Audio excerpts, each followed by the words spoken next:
ના જાહેર માર્ગો પર જાણે ગૌશાળા હોય તે સમાન ઢોરના મોટા મોટા અલિંગા જોવા મળી રહ્યા છે.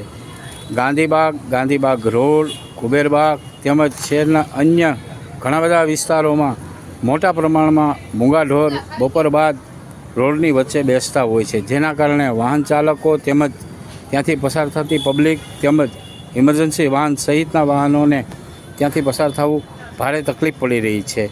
જોકે કુબેરબાગ વિસ્તાર ડૉક્ટર હાઉસ છે, ત્યાં તમામ પ્રકારના ડૉક્ટરો પોતાની પ્રેક્ટિસ કરતા હોય છે, તેમજ નજીકમાં જનરલ હોસ્પિટલ આવેલી છે, ત્યારે ત્યાંથી ઇમરજન્સી વાહન પસાર કરવું અથવા તો દર્દીને લઈને ત્યાંથી અન્ય કોઈ વાહનમાં જવું તે ઢોરને કારણે ભારે સમસ્યા સર્જાતી હોય છે. મૂંગા ઢોર પકડવાની કામગીરી લાંબા સમયથી થઈ નથી, તેમજ નગરપાલિકા દ્વારા કોઈપણ વ્યક્તિને ઢોર રોડ પરથી હકાલવા માટેનો કોઈ જવાબદારી અધિકારી નથી. તેના કારણે આ ઢોર બપોર બાદ જાહેર રોડ ઉપર બેસી રહ્યા છે, જેના કારણે ત્યાંથી પસાર થતા લોકો અકસ્માતનો ભોગ બનતા હોય છે.